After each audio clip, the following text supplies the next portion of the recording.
Hey guys, welcome back to my channel. A few weeks ago, I broke up with my boyfriend Ray. More on that in my last video. And even though I said no to getting back together the next day, he waited another day to plead with me again, saying he'd do anything for a last chance. Well, I gave in. But it wasn't as simple as that. And today, I'm going to dive into exactly what I asked him for if we were to get back together, what we're still working through, and whether or not I think this will work.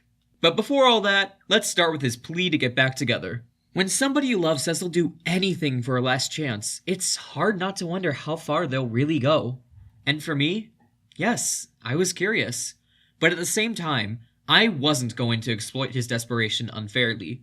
I genuinely laid out what I thought needed to happen if we were to have an actual fighting chance at a future together. My proposal was to have a sit-down discussion together, talking about a bunch of important topics that we've been unable to talk about. Kids, future, marriage, finances, and personality differences. After all, that's why I broke up with him in the first place. We couldn't talk about anything. Whether it was small or big, he'd lose his temper or get frustrated as soon as we started talking. I told him that this discussion would probably be extremely uncomfortable for him, and we'd follow up with periodic check-ins to each reflect on how we feel about the relationship every month or so. After the initial sit-down, we'd then each decide if we want to continue dating or not. I assured him that even if he declined my proposal, I would still respect and understand his decision. I would still love him. But Ray quickly agreed to my proposal. And that brings us to the actual sit-down. Actually, sit-downs. What followed was not one discussion, but many discussions throughout the last couple of weeks, each lasting 2 to 4 hours. I put together a list of important topics, and I took notes on each of our perspectives and what we both agreed to. Honestly, I thought this was going to end terribly, but we've actually gotten through 50 of the 70 topics on my Google Sheet. I know, it sounds like a lot, and it probably is, but it's gone really well.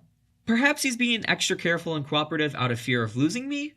Either way, I can feel that he truly wants a future with me, and is trying harder. It hasn't even been a month yet though, so I'm not banking on this initial burst of collaboration. But I also don't want to be too pessimistic. We've come to agreements on big ticket items like if we want to get married, how much we'd split our finances, if and when we want kids, and how to resolve various future conflicts. We even scheduled a couples therapy session. I've scheduled a session for myself, and just today, he went to see a psychiatrist. Speaking of which, Ray was convinced that a lot of the problems I brought up stemmed from him having ADHD, or at least his own diagnosis of it at the time. And today at the psychiatrist, he was officially diagnosed and prescribed medication. I have to admit, it felt like he was using the ADHD diagnosis as a crutch to get away with bad behavior. But after learning more and asking questions, I saw that he really was serious about it, and I took him for his word. For me, medication is scary. Taking pills that can alter your brain chemistry, alter your body, and come with a host of side effects is a serious thing. So I texted him today after his appointment, "How are you feeling about all this?" And he responded, "Optimistic." It was assuring to read that. I didn't want him to feel like he was being forced to take pills or do anything he didn't want to, but it's actually been the opposite. He had been struggling with focusing at work too, and now that he's discovered the reason behind it, he's excited to get treatment. And the closer we get to finishing our talks, the more optimistic I'm becoming as well. Sure, our last 2 discussions still came with frustrations, but there's a renewed commitment to work things out and de-escalate things before they get out of hand like they used to. There's more good faith when we go into our talks about our differences. I'll be honest, even though we've been making tremendous progress, I can still see how we won't work out. And the interesting part of it all is that I've made my peace either way. If we break up, we'll both keep living our lives and doing our thing. I'll still love and care for him as a person. If we stay together, we've now agreed on ways to tackle problems that previously seemed insurmountable.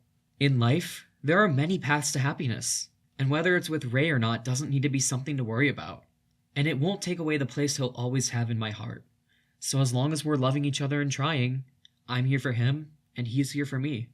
And that's not too bad, right? I mean, for now, I don't have any kids. I don't have a lease on a home, and I don't have that many responsibilities. So, I'll take my chances. But what about you? Have you ever gotten back together with an ex and worked through your differences? Or have your relationships always been smooth? I'd love to hear about your experiences.